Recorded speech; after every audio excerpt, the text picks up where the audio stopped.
Hello student, welcome to railway पाठशाला। आज की क्लास में हम देखेंगे मेटल एंड नॉन मेटल के ग्रुप डी के प्रीवियस ईयर के क्वेश्चन। तो चलिए क्लास को स्टार्ट करते हैं।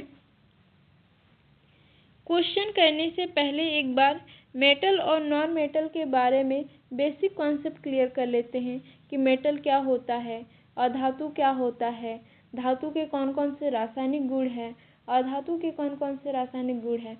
एक बार बेसिक कॉन्सेप्ट क्लियर कर लेंगे तो क्वेश्चन करने में आसानी होगा। तो चलिए एक बार बेसिक कॉन्सेप्ट क्लियर कर लेते हैं। पहले बात कर लेते हैं धातु का। धातु क्या होती है?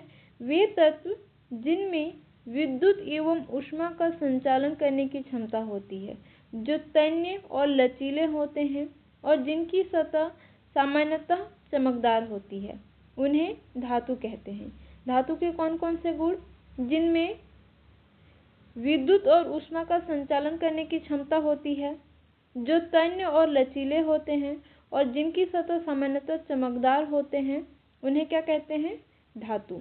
उदाहरण के लिए सोडियम, लोहा, तांबा, एल्यूमीनियम, सोना, चांदी आदि। अब बात करते हैं अधातु क्या होता है। वे तत्व जो ऊष्मा और विद्युत के कुचालक होते हैं। धातु सुचालक होती है ऊष्मा और विद्युत के, और अधातु जो है ऊष्मा और विद्युत के कुचालक होते हैं, जो भंगुर होती है और सामान्यतः चमकहीन होते हैं। उसे क्या बोलते हैं? अधातु। तो अधातु के कौन कौन से लक्षण हैं? पहला लक्षण, ऊष्मा और विद्युत के कुचालक होंगे। और कैसे होंगे? भंगुर होंगे, सामान्यतः चमकहीन होगा। उसे क्या कहेंगे? अधातु। उदाहरण के लिए ऑक्सीजन, नाइट्रोजन, क्लोरीन, गंधक, फास्फोरस, कार्बन आदि, ये सब क्या है? अधातु है। अब बात करते हैं उभयधर्मी का। उभयधर्मी वे तत्व जिनमें धातु और अधातु दोनों के गुण पाए जाते हैं, उन्हें उभयधर्मी तत्व कहते हैं। जिन तत्वों में धातु और अधातु दोनों के गुण पाए जाते हैं, उसको क्या बोलते हैं? उभयधर्मी। उदाहरण के लिए बोरॉन, सिलिकॉन, आर्सेनिक, जर्मेनियम आदि। सिलिकॉन अधातु जैसा होता है, परंतु यह विद्युत का अर्धचालक होता है। सिलिकॉन जो है वो होता अधातु जैसा है, परंतु यह विद्युत का अर्धचालक होता है, इसलिए इसे इलेक्ट्रॉनिक यंत्रों में प्रयोग किया जाता है। तो सिलिकॉन क्या हो गया? उभयधर्मी। जैसे सिलिकॉन, बोरॉन, आर्सेनिक, जर्मेनियम आदि, ये सब क्या है?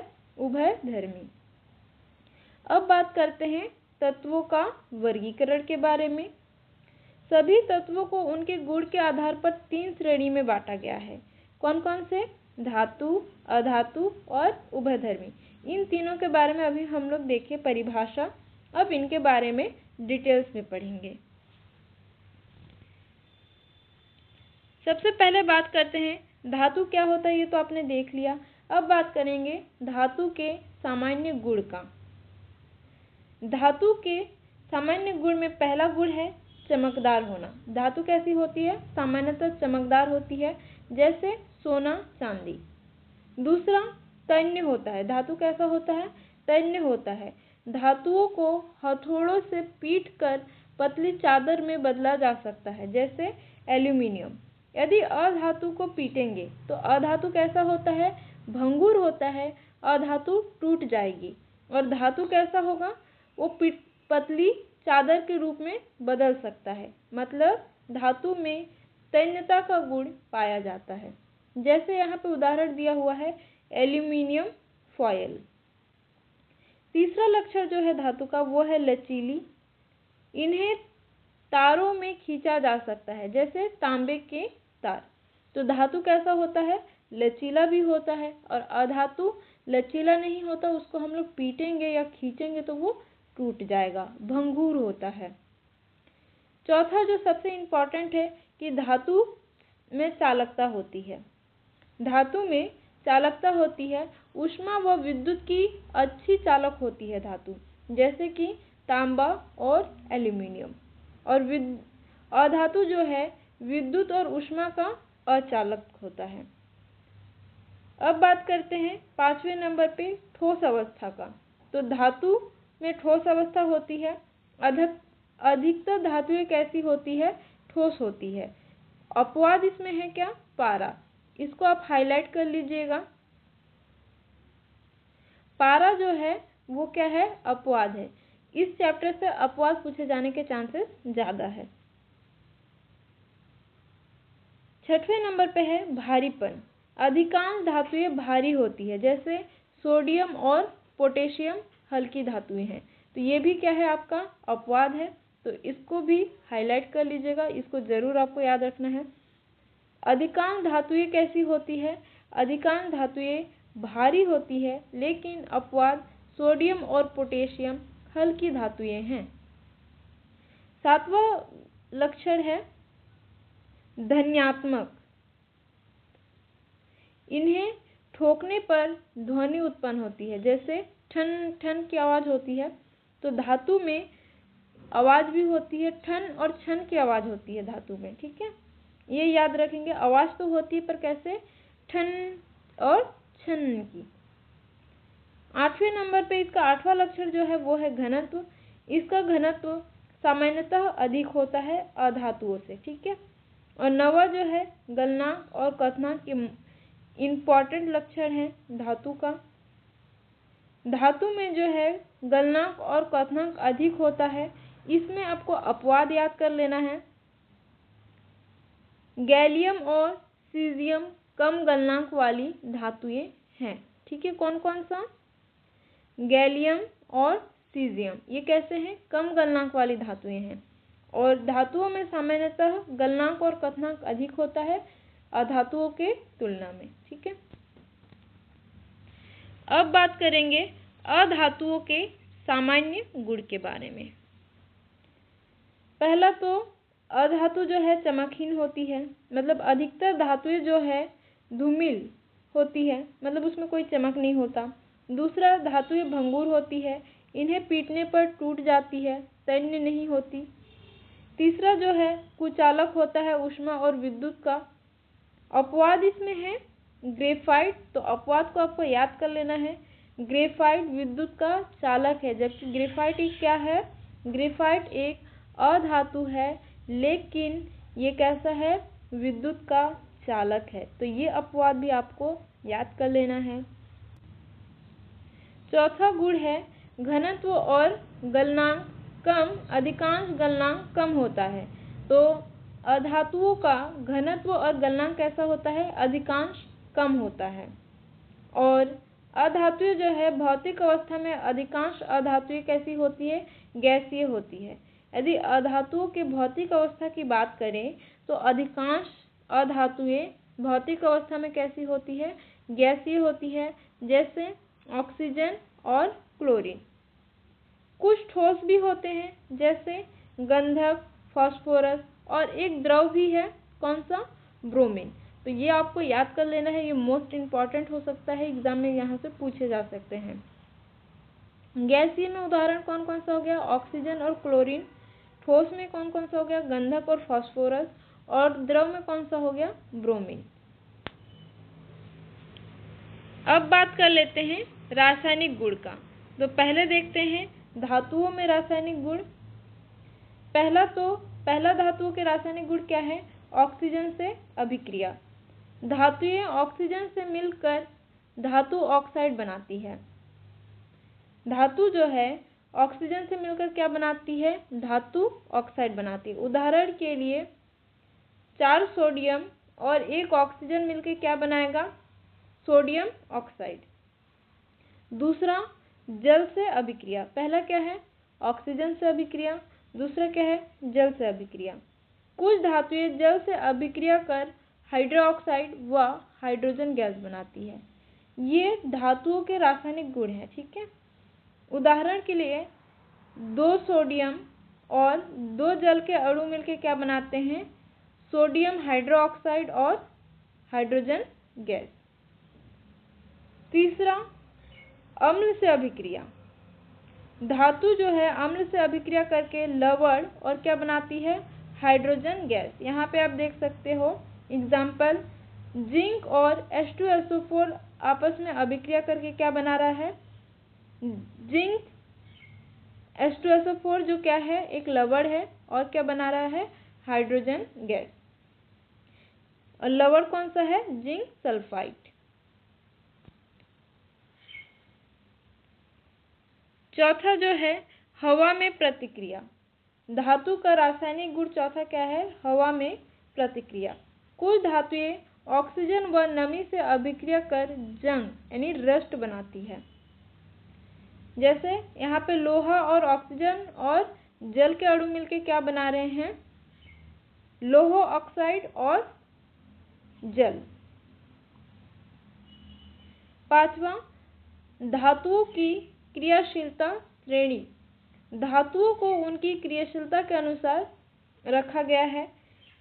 ये उनका क्रियाशीलता का क्रम है जो आपको याद करना है।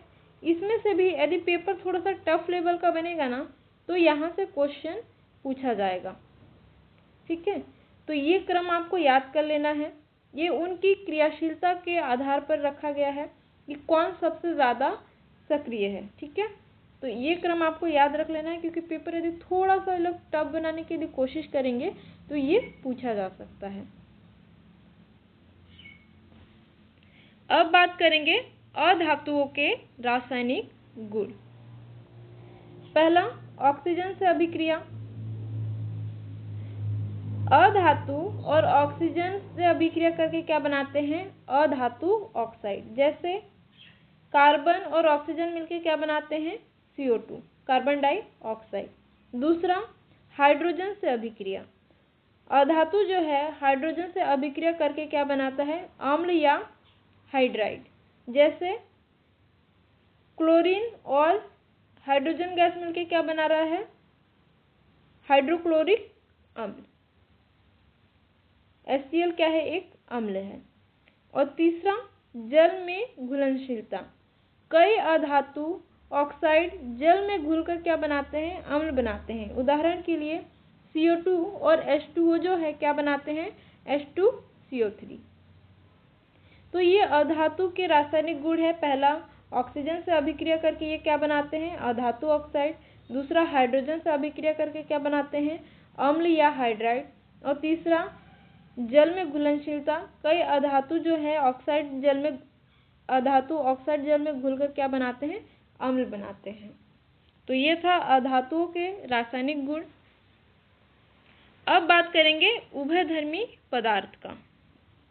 ऐसे तत्व जिनमें धातु और अधातु दोनों के गुण पाए जाते हैं, ऐसे तत्वों को क्या बोलते हैं, उभयधर्मी पदार्थ। उदाहरण के लिए बोरान, सिलिकॉन, आर्सेनिक और जर्मेनियम। सिलिकॉन जो है अर्धचालक के रूप में इलेक्ट्रॉनिक उद्योगों में प्रयोग होता है। तो ये थे उभयधर्मी और उनके उदाहरण। अब बात करते हैं मिश्र धातु का। दो या अधिक धातुओं या अधातुओं का मिश्रण जिससे विशेष गुण प्राप्त होते हैं उसको क्या बोलते हैं, मिश्र धातु। मिश्र धातु क्या होता है, दो या अधिक धातुओं या अधातु भी हो सकते हैं। दो या अधिक धातुओं या अधातुओं का मिश्रण जिससे एक विशेष गुण प्राप्त होता है उसको क्या बोलते हैं, मिश्र धातु। यहाँ पे उदाहरण दिया हुआ है पीतल। पीतल जो है तांबा और जास्ता से मिलकर बनता है, जो विद्युत उपकरण और सजावट में उपयोग होते हैं। दूसरा है कांसा। कांसा जो है तांबा और टीन से बनता है, जो मूर्तियां और सिक्के में उपयोग होते हैं। तीसरा है स्टील। स्टील जो है लोहा और कार्बन से बनता है और इसका जो उपयोग होता है औजार में होता है इसका उपयोग। और चौथा है सोल्डर, जो टीन और सीसा से बनता है और इसका उपयोग तार जोड़ने में किया जाता है। और पांचवें नंबर पे है ड्यूरालुमीन, जो एल्यूमिनियम और तांबा और मैग्नीशियम से बनता है और इसका विमान निर्माण में इसका उपयोग किया जाता है। अब आगे बात करते हैं धातुओं और अधातुओं का उपयोग। अभी हमने क्या देखा, मिश्र धातु और मिश्र धातु के उपयोग। अब हम देखेंगे धातु और अधातुओं का उपयोग। विद्युत चालक जो है तांबा और एल्यूमीनियम का उपयोग किया जाता है विद्युत चालक में। मुद्रा निर्माण में तांबा और निकल का उपयोग किया जाता है। आभूषण में सोना और चांदी का उपयोग किया जाता है। धातु का और अधातु का जीव विज्ञान में भी भूमिका है, जैसे कि आयरन आप रक्त में देखते हो, कैल्शियम आप हड्डियों में देखते हो और थायराइड हार्मोन में। और एक है औद्योगिक गैसें, जैसे क्लोरीन, ऑक्सीजन और हाइड्रोजन, ये औद्योगिक गैसों के रूप में उपयोग किए जाते हैं। अब आगे बात करते हैं धातु की रक्षा का, कि धातु को कैसे सुरक्षित किया जा सकता है। पहला है जस्ताकरण। लोहे की वस्तुओं पर जस्ता की परत चढ़ाकर हम धातु की रक्षा कर सकते हैं। दूसरा है रंजकन यानी पेंटिंग। सतह पर रंग या वार्निश लगाकर हम धातु की रक्षा कर सकते हैं। तीसरा है तेल या चिकनाई लगाना। तेल या चिकनाई लगाने से क्या होता है, जो धातु नमी से खराब होती है तो उसका नमी से सुरक्षा होता है। चौथा है एनोडिक कोटिंग। एल्यूमीनियम जैसी धातुओं पर ऑक्साइड की परत चढ़ाना जिससे धातु की हम रक्षा कर सकते हैं, उसको क्या बोलते हैं, एनोडिक कोटिंग। अब यहाँ पे जो आपको याद रखना है, महत्वपूर्ण अपवाद। अपवाद में से सवाल बनने के चांसेस होते हैं, तो ये अपवाद आपको याद रखना है। पहला है पारा, जो एकमात्र क्या है, द्रव धातु। धातु एक ऐसी होती है, ठोस होती है, लेकिन एकमात्र द्रव धातु कौन है, पारा। ये आपको याद रखना है। फिर है ब्रोमीन, एकमात्र द्रव अधातु। फिर तीसरा है ग्रेफाइट, जो अधातु होते हुए भी विद्युत का चालक है। चौथा है सोडियम और पोटेशियम, जो कैसी है, हल्की धातुएं जो तेल में रखी जाती है। सोडियम और पोटेशियम को तेल में रखा जाता है, वो ऊपर सतह में तैरती है। सोडियम और पोटेशियम जो है हल्की धातुएं होती है, लेकिन धातुएं कैसी होती है, भारी होती है। तो ये एक सोडियम और पोटेशियम जो है एक अपवाद है। और गैलियम और सीजियम शरीर के तापमान पर पिघल जाती है, तो ये भी एक अपवाद है, इसको आपको याद कर लेना है, ये गैलियम और सीजियम। तो ये तो मेरे को बहुत इम्पोर्टेंट लग रहा है, आप इसको रट लीजिएगा, ठीक है।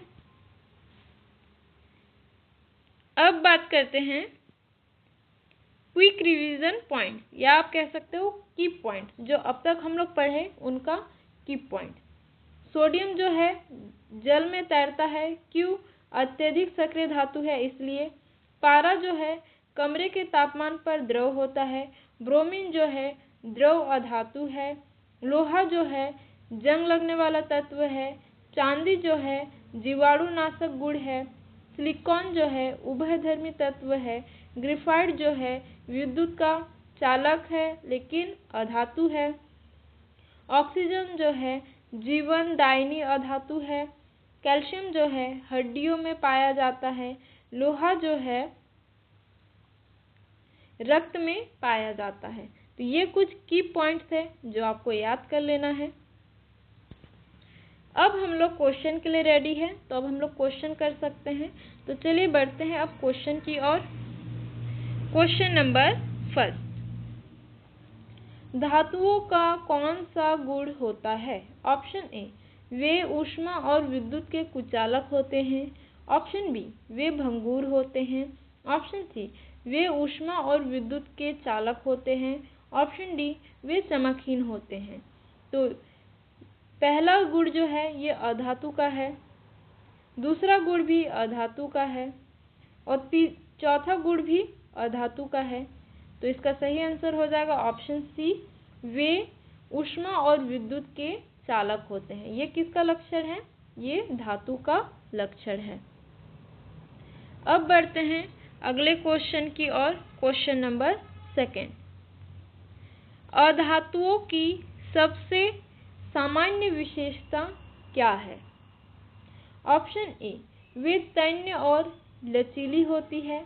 वे विद्युत के चालक होते हैं। ऑप्शन सी, वे ऊष्मा के कुचालक होती हैं। ऑप्शन डी, उनमें धात्विक चमक होती है। वे तन्य और लचीला होती है, ये किसके लक्षण हैं? धातु के। वे विद्युत के चालक होती है, ये किसका लक्षण है? धातु के। उनमें धात्विक चमक होती है, ये किसके लक्षण है? धातु के। तो इसका सही आंसर हो जाएगा ऑप्शन सी, वे विद्युत के कुचालक होते हैं, ये किसका लक्षण है? अधातु के। धातु कैसा होता है? विद्युत और ऊष्मा का सुचालक होता है। और अधातु कैसा होता है?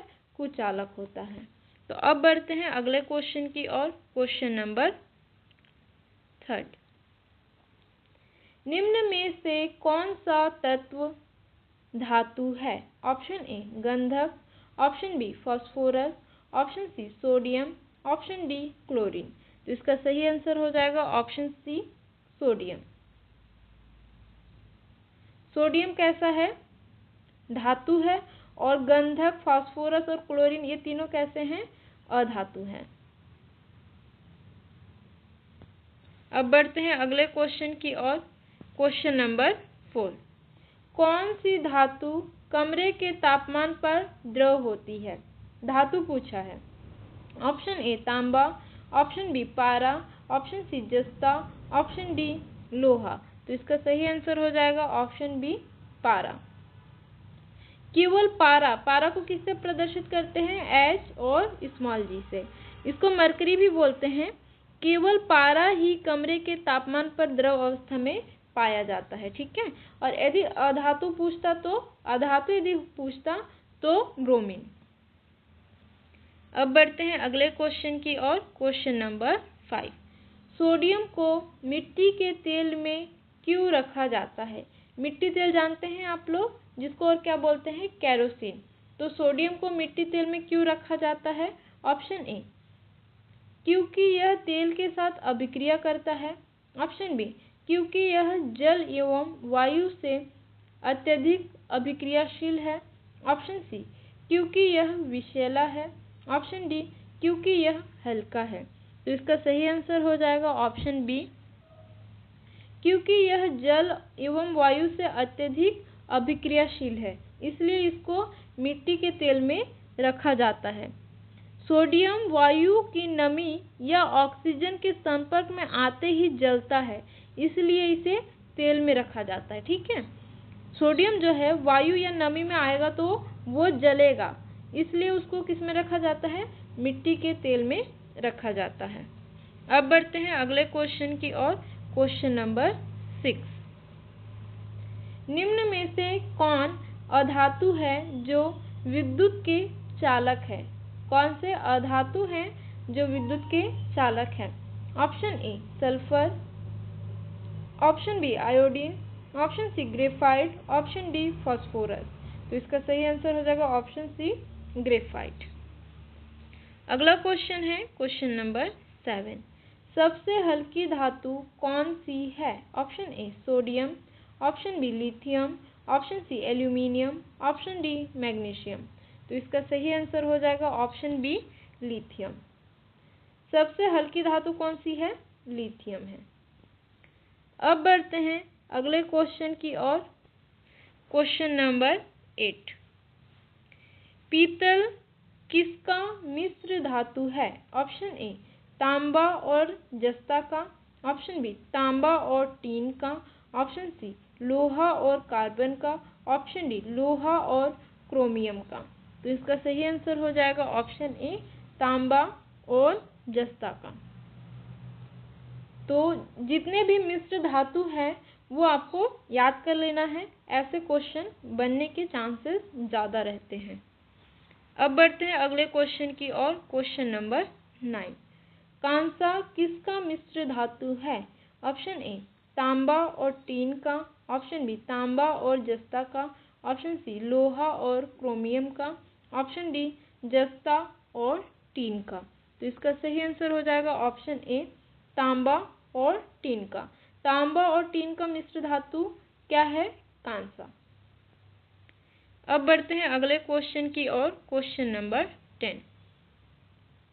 लोहा नमी और ऑक्सीजन के संपर्क में आने पर क्या बनाता है? ऑप्शन ए लौह ऑक्साइड, ऑप्शन बी लौह कार्बाइड, ऑप्शन सी लौह सल्फाइड, ऑप्शन डी लौह क्लोराइड। तो इसका सही आंसर हो जाएगा ऑप्शन ए लौह ऑक्साइड। अब बढ़ते हैं अगले क्वेश्चन की ओर। Question number 11। धातु और अधातु को अलग करने का प्रमुख मापदंड क्या है? ऑप्शन ए उनकी घनत्व, ऑप्शन बी विद्युत चालकता, ऑप्शन सी रंग, ऑप्शन डी परमाणु द्रव्यमान। तो इसका सही आंसर हो जाएगा ऑप्शन बी विद्युत चालकता। तो प्रमुख मानदंड क्या है? उसकी विद्युत चालकता। तो धातु और अधातु को अलग करने का प्रमुख मानदंड जो है वो क्या हो जाएगा? विद्युत चालकता। ये सबसे इम्पोर्टेंट लक्षण है, इसीलिए इसको क्या रखे हैं? मानदंड रखे हैं धातु और अधातु को अलग करने का। अब बढ़ते हैं अगले क्वेश्चन की ओर। Question number 12। कौन सी धातु जल पर तैर सकती है? Option A sodium, option B लोहा, ऑप्शन सी जस्ता, ऑप्शन डी एल्यूमिनियम। सामान्यतः लोहा और एल्यूमिनियम तो सबके घर में मिलते ही होंगे, तो आप लोग प्रैक्टिकल करके देख सकते हैं कि लोहा और तांबा में से कौन पहले डूबता है।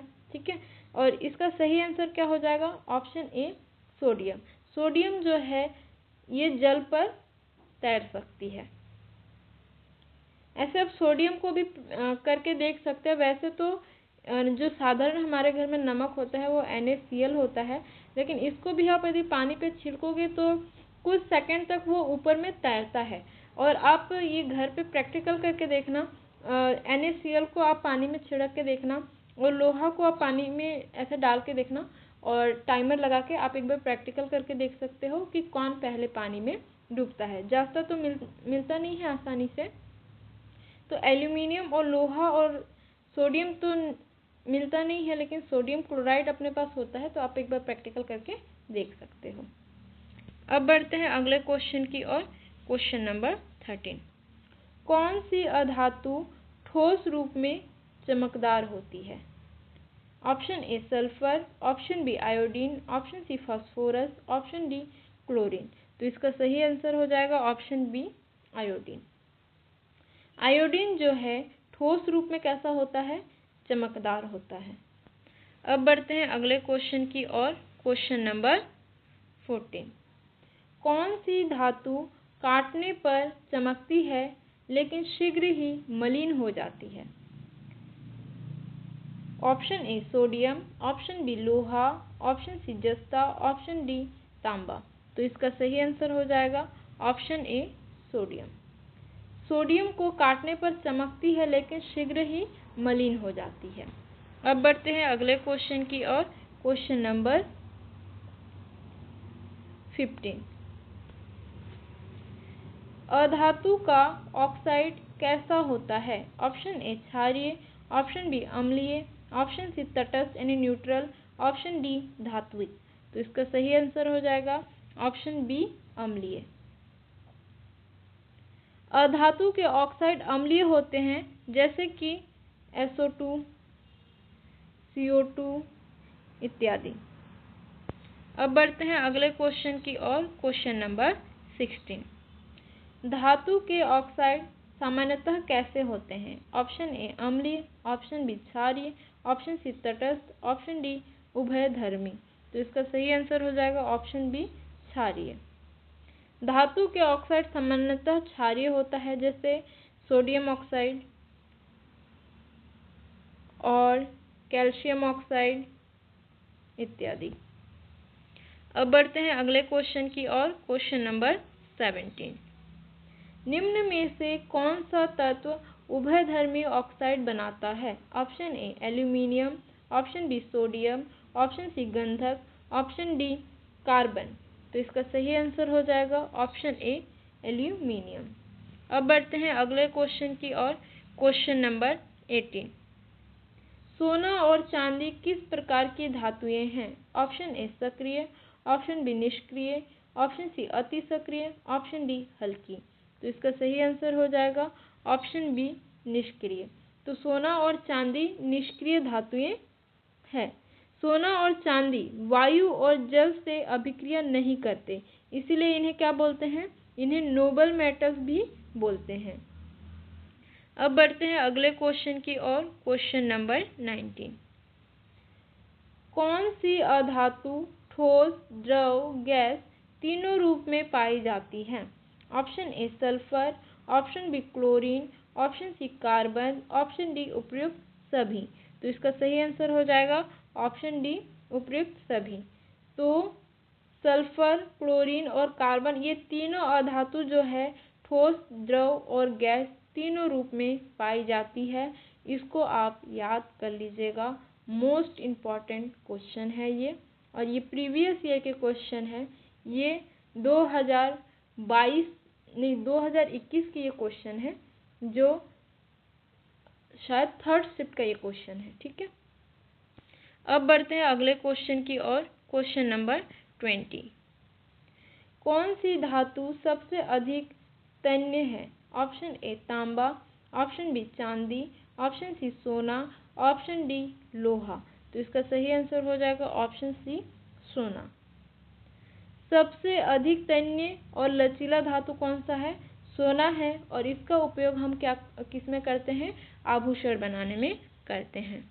अगला क्वेश्चन है क्वेश्चन नंबर 21। निम्न में से कौन सा अधातु जीवित प्राणियों के लिए आवश्यक है? अधातु। Option A chlorine, option B oxygen, option C गंधक, ऑप्शन डी फास्फोरस। तो आपके हिसाब से कौन सा अधातु इसमें से आपके लिए आवश्यक है, आप बताएं। तो इसका सही आंसर क्या हो जाएगा? Option B oxygen.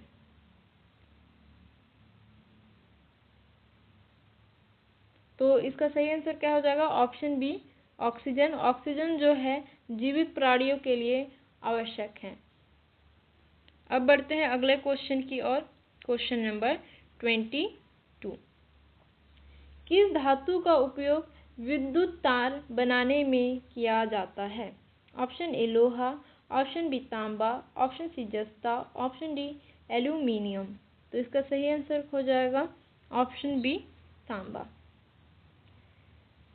तांबा जो है विद्युत का अच्छा चालक है, इसलिए इसका प्रयोग तारों में किया जाता है। अब बढ़ते हैं अगले क्वेश्चन की ओर। Question number 23। कौन सी धातु वायु में स्वतः चमक खो देती है? Option A aluminium, option B सोना, ऑप्शन सी तांबा, ऑप्शन डी लोहा। तो इसका सही आंसर हो जाएगा ऑप्शन ए एल्यूमिनियम। एल्यूमिनियम जो है वायु में स्वतः चमक खो देती है, क्योंकि एल्यूमिनियम ऑक्सीजन से पतली परत बना लेता है, जिससे वह मलिन दिखता है। एल्यूमिनियम जो है, एल्यूमिनियम ऑक्सीजन से एक एल्यूमिनियम ऑक्साइड का पतली परत बना लेता है। एल्यूमिनियम ऑक्साइड क्या होता है? Al2O3। अब बढ़ते हैं अगले क्वेश्चन की ओर। Question number 24। कौन सा अधातु गंध युक्त ठोस है? Option A sulphur, option B iodine, option C phosphorus, option D chlorine. तो इसका सही आंसर हो जाएगा ऑप्शन ए सल्फर। सल्फर एक पीले रंग का ठोस अधातु है, जिसका गंध तीव्र होता है। अब बढ़ते हैं अगले क्वेश्चन की ओर। Question number 25। कौन सी धातु बर्तन बनाने में प्रयोग होती है? ऑप्शन ए जस्ता, ऑप्शन बी लोहा, option C sodium, option D magnesium. तो इसका सही आंसर हो जाएगा ऑप्शन बी लोहा। लोहा मजबूत और तन्य धातु है, जिसे बर्तन, उपकरण आदि बनाए जाते हैं। अगला क्वेश्चन है क्वेश्चन नंबर 26। लोहे में जंग लगने की प्रक्रिया में कौन से दो तत्व आवश्यक है? ऑप्शन ए ऑक्सीजन और कार्बन, ऑप्शन बी ऑक्सीजन और नाइट्रोजन, ऑप्शन सी ऑक्सीजन और जल, ऑप्शन डी नाइट्रोजन और ऑक्सीजन। तो इसका सही आंसर हो जाएगा ऑप्शन सी, ऑक्सीजन और जल। ऑक्सीजन और जल जो है लोहे में जंग लगने की प्रक्रिया में मदद करते हैं। ऑक्सीजन में और जल जो है लोहे में जंग लगने के लिए आवश्यक है। अब बढ़ते हैं अगले क्वेश्चन की ओर। Question number 27। कौन सी धातु जीवाणुनाशक गुण रखती है? ऑप्शन ए चांदी, ऑप्शन बी सोना, ऑप्शन सी तांबा, ऑप्शन डी एल्यूमिनियम। तो इसका सही आंसर हो जाएगा ऑप्शन ए चांदी। चांदी जो है जीवाणुनाशक गुण रखती है। चांदी में जीवाणुनाशक गुण होते हैं, इसलिए इसे दवाओं व पट्टियों में प्रयोग किया जाता है। जैसे आप होटल से कभी मिठाई लाए हो तो उसमें भी एक चांदी का एकदम पतला परत लगा रहता है। तो वो किस लिए लगा रहता है? जीवाणुनाशक हो, इसलिए मिठाइयों में चांदी के जो प्लास्टिक आप देखते हो चिपका रहता है वो लगाए जाते हैं ताकि मिठाई भी जल्दी से खराब ना हो। अब बढ़ते हैं अगले क्वेश्चन की ओर। क्वेश्चन नंबर, मिठाई का नाम लेते ही सबको भूख लग रही होगी नहीं? अब है क्वेश्चन नंबर 28। हाइड्रोजन का व्यवहार धातु जैसा कब होता है? ऑप्शन ए जब यह ऑक्सीजन से जुड़ता है, ऑप्शन बी जब यह इलेक्ट्रॉन ग्रहण करता है, ऑप्शन सी जब यह इलेक्ट्रॉन छोड़ता है, ऑप्शन डी जब यह निष्क्रिय गैस बनाता है। तो इसका सही आंसर हो जाएगा ऑप्शन सी, जब यह इलेक्ट्रॉन छोड़ता है। हाइड्रोजन जब इलेक्ट्रॉन छोड़ता है तो अब उसका व्यवहार कैसा होता है? धातु जैसा होता है। अगला क्वेश्चन है क्वेश्चन नंबर 29। कौन सी धातु सबसे अधिक क्रियाशील है? ऑप्शन ए तांबा, option B sodium, option C लोहा, ऑप्शन डी जस्ता। तो इसका सही आंसर हो जाएगा ऑप्शन बी सोडियम। सोडियम जो है सबसे अधिक क्रियाशील है। इसको यदि हवा और नमी में रखा जाए तो इसमें आग लगने की संभावना होती है, इतना ये क्रियाशील होता है। ठीक है।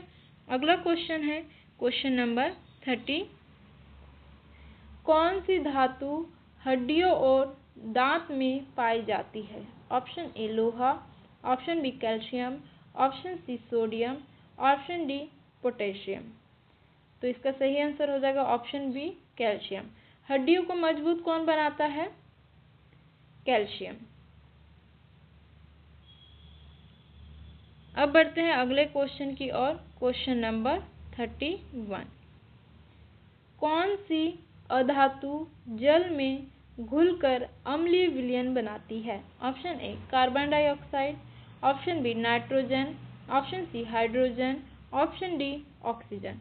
तो इसका सही आंसर क्या है आप मुझे कमेंट में बताएंगे। और आज की क्लास आपको कैसी लगी? आशा करती हूँ कि आज की क्लास आपको पसंद आई होगी, आज के क्वेश्चन आपको पसंद आए होंगे। यदि आप चैनल पर नए हो तो चैनल को सब्सक्राइब कर लीजिएगा। ये क्लास आपके लिए मोस्ट इम्पॉर्टेंट होने वाला है। वीडियो के लास्ट तक बने रहने के लिए आपका बहुत बहुत धन्यवाद। Thank you for watching.